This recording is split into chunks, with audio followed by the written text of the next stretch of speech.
So hello and welcome back students to AIB Education and Study with Anas sir.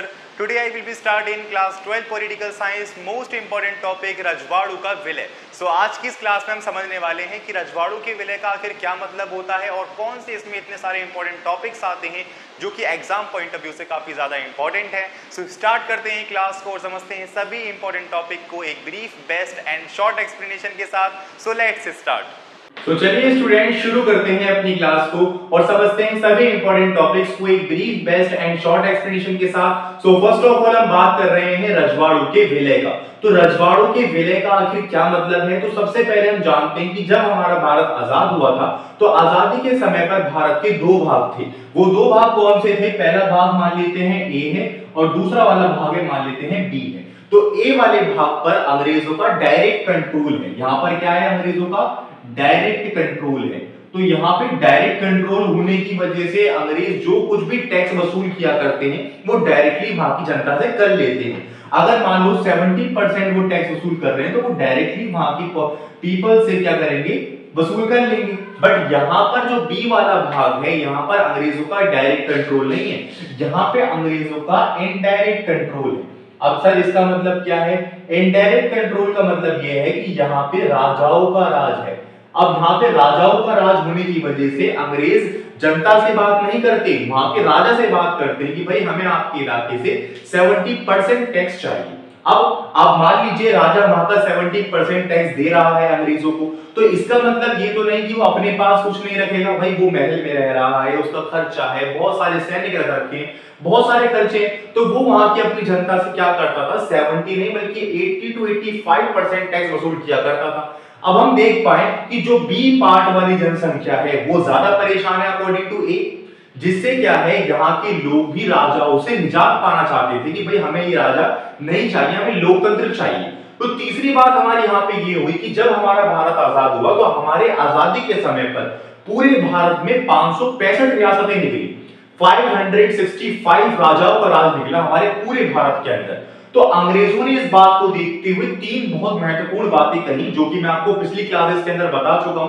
पहला ये कि हम पूरे संपूर्ण भारत को आजाद करते हैं. दूसरा ये कि हिंदू और मुसलमानों के आधार पर यानी कि धर्म के आधार पर भारत का विभाजन होगा.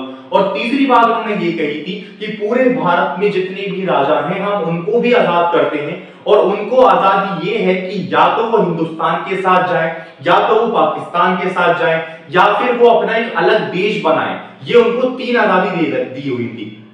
तो यहाँ पे इन तीन आजादी को मिलने के बाद सभी राजाओं को, तो यहाँ पे भारत सरकार ने सोचा कि भाई अगर हर एक राजा ने ये सोच लिया कि हम अपना एक अलग देश बनाएंगे तो भारत का विभाजन तो वैसे भी हो रहा है हिंदू और मुसलमानों के आधार पर, तो इस विभाजन के बाद भी भारत के 565 टुकड़े हो जाएंगे जो कि भारत के हित में ठीक नहीं है. तो यहां से क्या हुआ, इस बात पर भारतीय सरकार ने सोचा कि अगर सभी रियासत अपने आप को एक अलग देश घोषित कर लेंगी तो भारत के विभाजन के बाद और 565 टुकड़े हो जाएंगे. परिणाम स्वरूप भारतीय सरकार ने इस चीज पर ध्यान देते हुए ये जिम्मेदारी सरदार वल्लभ भाई पटेल जो कि उस समय पर गृह मंत्री थे उनको दी. अब ये उनको क्यों दी, क्योंकि सरदार वल्लभ भाई पटेल अपना काम बड़े संवैधानिक तरीके से निभाया करते थे और ईमानदारी के साथ निभाया करते थे. अर्थात सरदार वल्लभ भाई पटेल ने ये जिम्मेदारी बड़े संवैधानिक तौर पर निभाई और बहुत सारी रियासतों को भारतीय संघ के अंदर सम्मिलित भी करवाया. यानी कि जो हमारे पास 565 रियासतें थी उसमें से कुछ रियासतें पाकिस्तान के साथ चली गई थी, मगर विलय पत्र यानी एग्रीमेंट पर सरदार वल्लभ भाई पटेल ने बहुत सारी रियासतों का हस्ताक्षर करवा लिया और धीरे धीरे करके भारतीय संघ के अंदर उनको लिया है. मगर आखिर तक जिन जिन रियासतों ने मना किया था कि हम भारतीय संघ के अंदर नहीं आएंगे, हम अपना अलग देश बनाएंगे, वो रियासतें हमारे पास कौन कौन सी हैं. पहला हमारे पास आता है हैदराबाद, दूसरा जूनागढ़, फिर मणिपुर, फिर कश्मीर और हमारे पास आता है त्रावणकोर. त्रावणकोर एक ऐसी रियासत है भारत की जिसने ये नोटिस सुनते ही कह दिया था कि मैं अपना एक अलग देश बनाऊंगा. यानी अपने आप को एक अलग देश घोषित करने वाली पहली रियासत कौन है, त्रावणकोर है. जब अंग्रेजों ने कहा था कि सभी राजा आजाद हैं कि वो अपना अलग देश बना सकते हैं, सबसे पहले इस बात को सुनकर त्रावणकोर की रियासत ने कहा कि हम अपना अलग देश बनाएंगे. तो इस तरीके से हमारी सिचुएशन थी. तो गृह मंत्री यानी सरदार वल्लभ भाई पटेल ने धीरे धीरे करके सभी रियासतों को अपने देश के अंदर सम्मिलित कर लिया, मगर आखिर तक जिन्होंने मना किया उनका नाम कुछ कुछ इस प्रकार है, जैसे हैदराबाद, जूनागढ़, मणिपुर और कश्मीर। तो इनमें से आपको क्या क्या पढ़ना है? इनमें से आपको पढ़ना है हैदराबाद और मणिपुर, जो कि आपके सिलेबस के अंदर है। तो अब हम बात कर लेते हैं हैदराबाद की, कि हैदराबाद के अंदर क्या सिचुएशंस हुई थी जिससे हमें इतनी डिफिकल्टीज आई कि उसको अपने भारतीय संघ के अंदर ला सकें। तो चलिए स्टूडेंट, शुरू करते हैं हैदराबाद के विलय के टॉपिक को और जानते हैं कि किस तरीके से हैदराबाद का हमारे भारत के अंदर एक्सेस हुआ था। सो बेसिकली हम बात कर रहे हैं हैदराबाद की। तो देखिए स्टूडेंट्स, हैदराबाद एक ऐसी रियासत है जो कि भारत की सभी रियासतों में सबसे बड़ी रियासत थी, ये हम जानते हैं। सबसे बड़ी रियासत थी भारत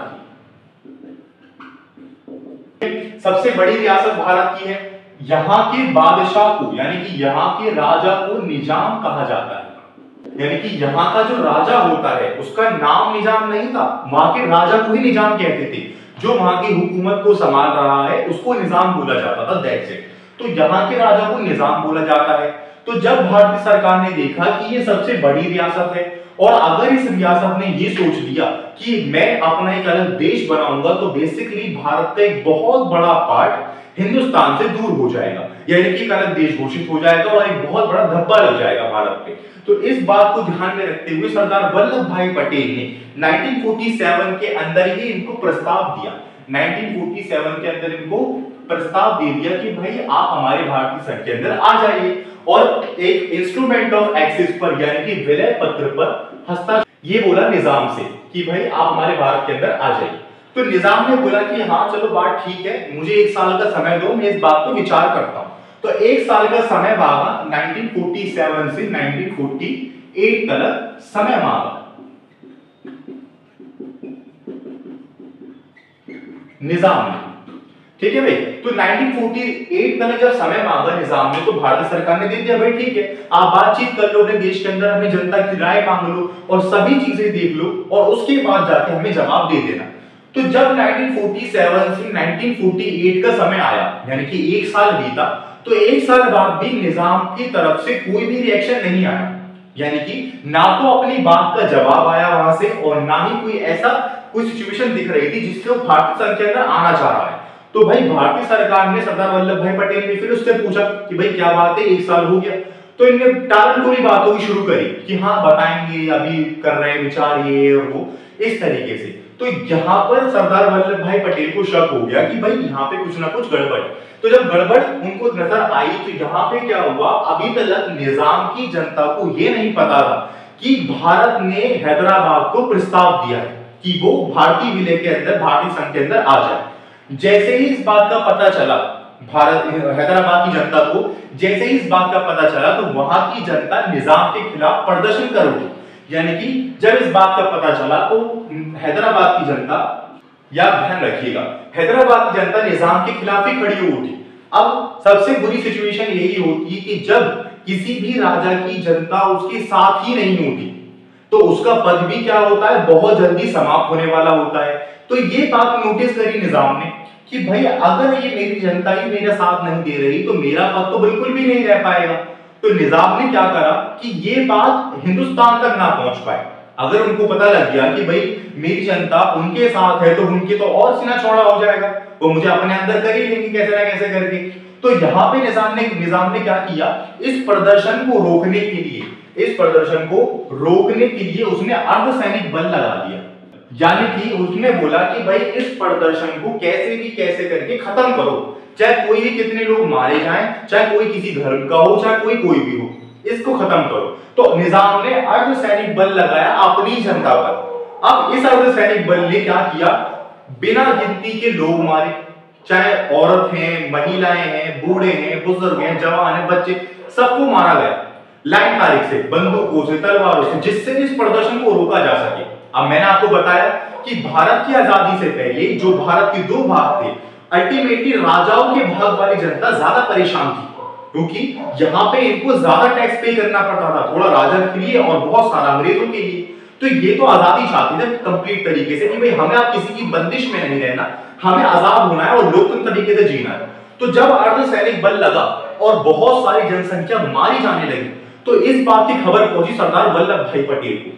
और सरदार वल्लभ भाई पटेल को जैसी इस बात की खबर पहुंची तो उन्होंने तुरंत वहां पे अपनी भारतीय सेना भेजकर और जबरन तरीके से हैदराबाद का विलय भारतीय संघ के अंदर करवा लिया, क्योंकि यहां की जनता भारत के साथ थी और इस अर्धसैनिक बल को रोकने के लिए तुरंत भारतीय सैनिकों को यहां भेज दिया गया, यानी कि भारतीय सेना ने यहां पे कार्य शुरू कर दिया।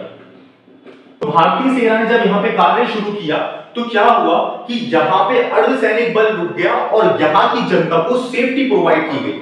और जब ये सिचुएशन हमारे पास हो गई तो अल्टीमेटली सेना की कार्यवाही के अंदर में रहकर अर्धसैनिक बलों को रोककर निजाम को मजबूरी तौर पर हैदराबाद के मजबूरी तौर पर विलय पत्र पर हस्ताक्षर करने पड़े और इस तरीके से कंप्लीट तौर पर हैदराबाद का विलय भारतीय संघ के अंदर हो गया।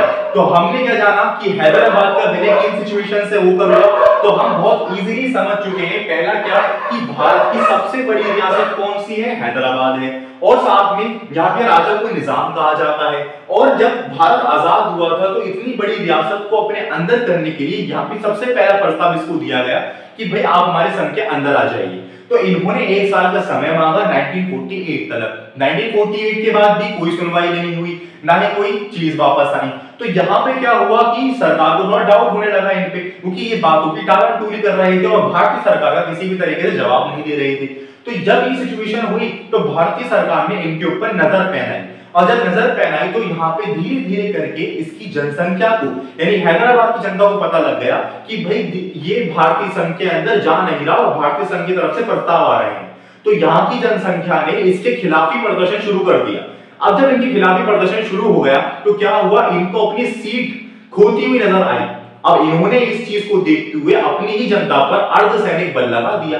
अब अर्धसैनिक बल वहां पे लगा दिया तो उस अर्धसैनिक बल ने ना तो किसी और को देखा, ना किसी धर्म को देखा, ना किसी और चीज को। इनके सामने प्रदर्शन करता हुआ जो कोई भी नजर आया, इन्होंने बेबुनियादी तौर पर उसको मारते चले गए। जब इस बात की खबर भारत की सरकार को पहुंची तो भारतीय सरकार ने वहां पे अपना सैनिक बल भेजा, इस अर्धसैनिक बल को शांत किया और वहां के प्रदर्शनकारियों को, वहां की जनता को सेफ्टी प्रोवाइड करी। और इवन इस सैनिक बल के अंतर्गत में आकर ही यहाँ के निजाम को भारतीय विलय पत्र पर हस्ताक्षर करने पड़े। तो इस तरीके से हैदराबाद का भारतीय संघ के अंदर विलय हुआ। मैंने बताया कि ये आखिर तक इसने मना किया था कि मैं किसी के अंदर नहीं आऊंगा और अगर आऊंगा तो पाकिस्तान के साथ जाऊंगा। तो मगर यहाँ की जनसंख्या क्या थी, भारत की सपोर्टर थी। तो ये हमारी सारी सिचुएशंस थी हैदराबाद के विलय की। अब हम बात कर लेते हैं मणिपुर के बारे में। तो चलिए स्टूडेंट शुरू करते हैं अपने मणिपुर के टॉपिक को। तो अब तक हमने ये जाना कि भाई हैदराबाद का विलय आखिर कैसे हुआ। अब हम जानते हैं कि मणिपुर का विलय आखिर कैसे हुआ। तो सबसे पहले यहाँ के राजा का नाम था राजा बोधचंद्र सिंह, याद ध्यान रखिएगा यहाँ की। और यहाँ पे जो व्यवस्था है ना वो बिल्कुल विपरीत है। व्यवस्था कैसे विपरीत है ये जान लेते हैं। विपरीत है हैदराबाद के अकॉर्डिंग, हैदराबाद के अकॉर्डिंग बिल्कुल विपरीत है। हैदराबाद में क्या था कि वहां का जो राजा था वो बिल्कुल नहीं चाहता था कि हम हिंदुस्तान के अंदर आए, बट वहां की जनता जो थी वो चाहती थी कि भाई हम हिंदुस्तान के अंदर आ जाए। करेक्ट बात है।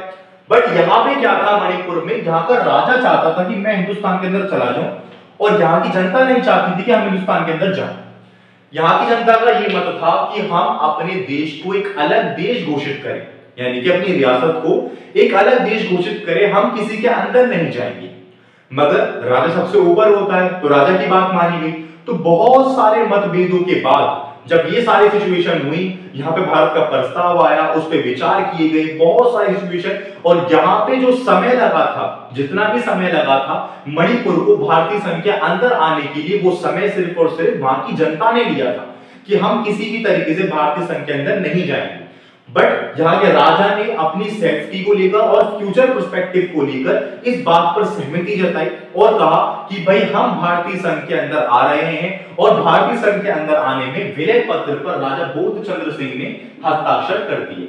बट इन्होंने कहा कि भाई हमारी जनता थोड़ी सी गुस्से में है, तो आप उनको थोड़ी सभ्यता प्रोवाइड कीजिएगा और राज्यों से अकॉर्डिंग, यानी और राज्यों को हटाकर थोड़ी सभ्यता इसको दे दीजिएगा ताकि हम आपके देश के अंदर एक खुशी खुशी आ सके। तो इस तरीके से तो यहाँ के राजा जी ने क्या की थी, भाई सभ्यता की मांग की थी जनता के लिए।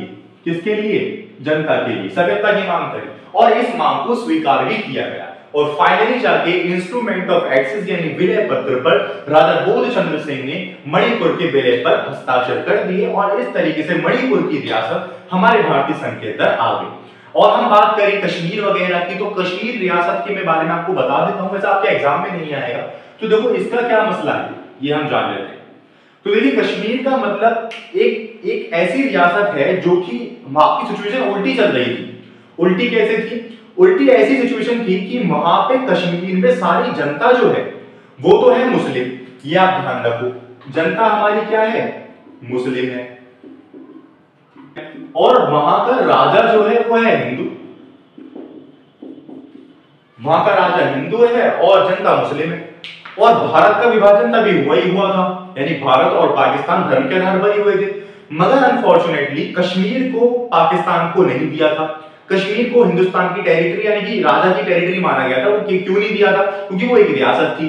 जितना पार्ट एक संपूर्ण भारत का था जिसके ऊपर अंग्रेजों का डायरेक्ट कंट्रोल था, सिर्फ उसकी ही बात की गई थी कि इसका विभाजन होगा, किसी राजा की जमीन से कोई चीज नहीं ली जाएगी। तो कश्मीर एक राजा के पार्ट था, तो राजा का पार्ट होने की वजह से इसको दिया भी नहीं, मगर इसकी जनता सारी जो थी वो मुस्लिम थी और राजा हिंदू था। तो यहाँ पे सिचुएशन क्या हुई कि जब पाकिस्तान का विभाजन हुआ, तो पाकिस्तान का विभाजन होने की वजह से क्या हुआ कि वहां की जो जनता थी, वहां की जनता ने देखा कि सामने वाले देश के लोग भी हमारे जैसे मुस्लिम है, वो भी मुस्लिम है, और वहां की सरकार ने देखा कि क्यों ना इसको अपने अंदर लिया जाए। तो वहां की सरकार ने, पाकिस्तानी सरकार ने वहां के राजा पे हमला बोल दिया। अब जब हमला बोला तो वहां का राजा परेशान हो गया, उसने बोला कि भाई मैं इसको कैसे संभालूं, है ना। तो उसने फोन किया सरदार वल्लभ भाई पटेल को कि भाई हमारी हेल्प कीजिए। तो सरदार वल्लभ भाई पटेल ने उनको पहले ही प्रस्ताव दिया था कि तुम भारत के अंदर आ जाओ, मगर ये नहीं माना था। तो सरदार वल्लभ भाई पटेल ने बोला कि तुम तो बड़े राजा हो, अपनी चीज अपने आप देखो, हमसे क्या कह रहे हो। तो कह रहे अरे, राजा ने कहा भाई ऐसी बातें मत करो, हम तुम्हारे देश के अंदर आ जाएंगे बट हमारी अभी हेल्प करो। तो सरदार वल्लभ भाई पटेल ने तुरंत वहां भारतीय सेना भेजी, और भारतीय सेना भेजने के बाद जितना पाकिस्तान की सेना ने हमला कर चुकी थी कश्मीर पे, वहां पे जाके भारतीय सेना लग गई, और भारतीय सेना वहां पे लग गई तो पाकिस्तानी सेना उससे आगे नहीं बढ़ पाई।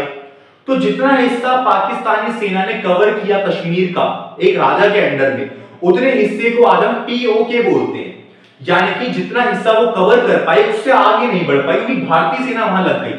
भारतीय सेना ने उससे आगे नहीं बढ़ने दिया पर उसे धकेल भी नहीं पाई, या ध्यान रखिएगा। तो जितना पार्ट उसमें चला गया उसको पीओके बोला जाता है। तो बात ये रखी गई कि भाई कश्मीर एक ऐसी रियासत है जो कि जिस तरीके से हमारे भारतीय संघ के अंदर आनी चाहिए थी उस तरीके से आई नहीं, यानी कि इसके ऊपर हमला हुआ और कुछ पार्ट इसका चला भी गया, तब जाके ये हमारे अंदर विलय हुई है। तो हम इसको कुछ सभ्यता प्रोवाइड करेंगे। तो सभ्यता क्या दी कि भाई बहुत सारे आर्टिकल्स निकाले गए जिसके माध्यम से वहां पे कोई जमीन नहीं खरीद सकता, और कुछ समय के लिए यानी अब तक वहां का जो चीफ मिनिस्टर सीएम हुआ करता था उसको प्रधानमंत्री कहते थे, और इवन वहां के झंडे वंडे भी अलग थे। तो ये कुछ सभ्यता प्रोवाइड की थी ताकि वो हमारे अंदर आ सके। तो बाद में जाकर इन सारे आर्टिकल्स को हटा दिया गया, एक प्रधानमंत्री के पद को हटा दिया गया कि बोला भाई तुम एक देश के भाग में रहते हो तो प्रधानमंत्री एक ही होगा, कोई दो नहीं होंगे, आप भी सीएम बनकर रहोगे। जो भी संविधान था, झंडा था, सबको हटा दिया, आप सब एक झंडे के अंदर रहोगे। तो अल्टीमेटली क्या हुआ, कश्मीर रियासत का हमारे देश में इस तरीके से विलय हुआ। तो हम यहां तक जान गए। सो होपफुली आपको समझ में आया होगा। सो स्टूडेंट्स आपसे पूछा जाएगा कि सरदार वल्लभ भाई पटेल की भूमिका के बारे में बताइए थोड़ा बहुत। तो आप सरदार वल्लभ भाई पटेल की भूमिका के बारे में इस तरीके से बता सकते हैं कि उन्होंने अपनी भूमिका इतने संवैधानिक स्तर पर निभाई थी कि बड़ी बड़ी रियासतों को बड़े संवैधानिक स्तर पर और हर एक मानदंड को अपनाते हुए सभी चीजों को अपने अंदर लिया था। यानी कि जो रियासत प्यार से मान गई उसको प्यार से अपना लिया, और जो प्यार से नहीं मानी उसको सेना के द्वारा अपना लिया, जैसे कि हैदराबाद और कश्मीर जैसी रियासत। तो यहां तक हमने देखा। तो हैदराबाद और कश्मीर, जूनागढ़, मणिपुर, ये सारी रियासतों को अपने भारतीय संघ के अंदर लाने के लिए सरदार वल्लभ भाई पटेल ने बड़ी मेहनत करी थी। तो इस तरीके से उनका नाम आज भी अपने देश को एकता में जो आज हम देख पा रहे हैं उनकी बहुत बड़ी देन है। तो इस तरीके से हम जान पाए अपने रजवाड़ों और रियासतों के टॉपिक को। सो होपफुली आपके सारे डाउट्स क्लियर हुए होंगे, किसी टॉपिक में कोई डाउट नहीं बचा होगा, मैं ये मानता हूं। बट फिर भी किसी भी टॉपिक या पॉइंट में कोई डाउट रह गया हो तो आप मुझे जरूर बताइएगा कमेंट सेक्शन के अंदर। अभी हम फिनिश कर लेते हैं राज्यों का पुनर्गठन का मतलब क्या है। तो चलिए स्टूडेंट्स, अब हम बात करते हैं अपनी चैप्टर की सबसे लास्ट टॉपिक की, जिसका नाम है राज्यों का पुनर्गठन। तो इतनी सारी समस्याओं के बाद ये आखिरी समस्या और हमारे पास आ गई, जिसका नाम था राज्यों का पुनर्गठन। तो देखो, राज्यों का पुनर्गठन का आगे का मतलब क्या है कि जब भारत आजाद हो रहा था तो आजादी से पहले ही कांग्रेस के नागपुर अधिवेशन 1920 में ये बात पहली बार आई थी कि भाई हमें हमारी भाषा, संस्कृति और आपस में कम्युनिकेशन वे को लेकर एक अलग राज्य चाहिए। ठीक है, तो ये बात आई, तो ये बात आई, इस पे विचार हुआ, बहुत कम हुआ, क्योंकि सरकारों को ये डर था कि अगर हमने इस पे विचार दिया और इनकी बातों को ध्यान में रखकर, इनकी भाषा, इनकी जाति, इनका धर्म को देखकर राज्यों का निर्माण कर दिया, तो हमारे देश में इन फ्यूचर अलगाववाद की स्थिति उत्पन्न हो सकती है। क्योंकि किसी भी जगह पर एक जैसे लोगों का बहुमत जो होता है वो दो चीजें क्रिएट करता है। पहला तो ये कि उनके बीच में व्यापार अच्छा होगा, क्योंकि उनके जैसे ही लोग वहां रहते हैं, और इवन वो अपनी ट्रांजैक्शंस को ज्यादा सक्सेसफुली रन कर पाएंगे और हमारे देश की संप्रभुता बढ़ेगी। दूसरा ये कि उनके बीच में एक ख्याल आ सकता है कि भाई हम सब एक जैसे हैं, इस पूरे राज्य में हमारे जैसे लोग, क्यों ना हम अपना अलग देश बना लें। तो यह अलगाववाद की स्थिति उत्पन्न भी कर सकता है। तो ये दोनों ही बातें सरकार के दिमाग में चल रही थी। मगर क्या हुआ कि जब भारत आजाद हो गया तो आजादी के बाद इस बात को लेकर बहुत बड़े बड़े आंदोलन होने लग गए, और बहुत बड़े बड़े जो आंदोलन होने लग गए उसमें कोई छोटे मोटे नेता नहीं, बड़े बड़े नेता भाग लेने लग गए। जिसमें पहला नाम हमारे पास आता है कोट्टी श्री राम लुलू। लुलू एक काफी प्रसिद्ध नेता थे, और ये प्रसिद्ध नेता होने के कारण इन्होंने इस आंदोलन में भाग लिया कि भाई हाँ, राज्यों का पुनर्गठन होना चाहिए। और जिस आंदोलन में थे, उस आंदोलन के अंदर 56 दिन की भूख हड़ताल चल रही थी, और 56 दिन की भूख हड़ताल के कारण इनकी मृत्यु हो गई। 56 दिन की भूख हड़ताल के कारण इनकी मृत्यु हो गई, और जैसे इनकी मृत्यु हुई तो और भी बड़े बड़े दिग्गज नेताओं ने इस आंदोलन में अपना समर्थन देना शुरू कर दिया, और ये मामला गर्म होता चला गया। और जब ये गर्म होता चला गया तो यहाँ पे सरकार को मजबूरन तौर पर पहला राज्य बनाना पड़ा, जिसका तेलुगु भाषा लोगों ने अपनी भाषा और अपनी संस्कृति के आधार पर नए राज्य की मांग की, जिसका नाम था आंध्र प्रदेश, जिसको आंध्र प्रदेश नाम से 1952 में स्थापित किया गया। या आप ध्यान रखिएगा। तो स्टार्टिंग से पढ़ते हैं कि अब हमारे पास सबसे आखिरी समस्या आई राज्यों का पुनर्गठन। राज्यों ने अपनी भाषा, अपनी संस्कृति के आधार पर राज्यों की मांग की, और ये बात कांग्रेस नागपुर अधिवेशन 1920 में पहली बार शामिल हुई थी। तेलुगु भाषा लोगों ने अपनी भाषा और अपनी संस्कृति के आधार पर नए राज्यों की मांग की, जिसका नाम था आंध्र प्रदेश, जिसको 1952 में एक्सेप्ट करके नया राज्य बना दिया गया। तो केवल और केवल पूरे भारत में 3 केंद्र शासित प्रदेशों को छोड़कर, 3 केंद्र शासित प्रदेश मतलब जो ना तो राज्य के बराबर हैं और ना ही कोई इतने छोटे हैं कि उनको अलग ही छोड़ दिया जाए। केंद्र शासित प्रदेश वो होते हैं जिनके ऊपर डायरेक्ट सेंट्रल गवर्नमेंट का कंट्रोल होता है, जिनको स्टेट नहीं माना जाता। इवन आप ये कहो कि वो इतने छोटे हैं कि इनको स्टेट कंसीडर नहीं कर सकते, तो वह केंद्र शासित प्रदेश है। तो पूरे भारत में सिर्फ 3 केंद्र शासित प्रदेशों को छोड़कर जितने भी केंद्र शासित प्रदेश थे, उनके आसपास के जो राज्य थे उनको उसमें मिला दिया गया। अब वो 3 केंद्र शासित प्रदेश कौन से थे जो छोड़े गए? पहला था अंडमान और निकोबार, दूसरा दिल्ली और तीसरा मणिपुर। ये 3 केंद्र शासित प्रदेशों को छोड़कर जितने भी केंद्र शासित प्रदेश थे उन सबको उनके पास के राज्यों में ही मिला दिया गया। और इवन जो हमारे इतने सारे आंदोलन हो रहे थे, इन आंदोलन के चलते धीरे धीरे करके राज्यों का पुनर्गठन किया गया। इस बात का सरकार को डर था कि भाई इन राज्यों के पुनर्गठन से कहीं हमारा देश टूट ना जाए और हमारे देश में अलगाववाद की स्थिति उत्पन्न ना हो जाए। इसका बिल्कुल विपरीत रिजल्ट देखने को मिला, यानी कि सरकारों ने इन आंदोलनों के चलते राज्यों का पुनर्गठन तो कर दिया, और ये उनके मन में डर था कि भाई आगे चल के हमारे बीच में अलगाववाद की स्थिति उत्पन्न ना हो। मगर ये डर बिल्कुल विपरीत काम किया, यानी कि इसके बाद भारत का विकास और भी अच्छे परसेंटेज से बढ़ा, क्योंकि वहां पर क्या हुआ कि अलग अलग संस्कृति, भाषा के आधार पर उनके बीच में कम्युनिकेशन जो गैप था वो खत्म हो गया। उनके बीच में ट्रांजैक्शन इंक्रीज हुई, क्योंकि वो दूसरी संस्कृति को जानते हैं, वो जानते हैं कि उस जगह पर क्या चीज बिकेगी, क्या इंडस्ट्री एस्टेब्लिश्ड होगी, बहुत सारी चीजें। तो इवन जो डर था वो नहीं हुआ, और अल्टीमेटली भारत ने और ग्रोथ ही अचीव करी एक राज्यों का पुनर्गठन के बाद। सो फाइनली स्टूडेंट्स, इस चैप्टर के अंदर जितने टॉपिक्स थे हमने इस पार्ट के अंदर फिनिश कर लिए, और भी 2 पार्ट्स हमने कवर कर चुके हैं। अगर आपने वो नहीं देखे तो प्लेलिस्ट का लिंक मैंने डिस्क्रिप्शन बॉक्स में डाल दिया है, आप डायरेक्टली जाके देख सकते हो और अपनी पढ़ाई को बहुत इजीली सिस्टमैटिकली कर सकते हैं। सो मिलते हैं नेक्स्ट क्लास के अंदर एक नेक्स्ट पार्ट के साथ, एक नेक्स्ट टॉपिक के साथ, एक नेक्स्ट चैप्टर के साथ। Thank you.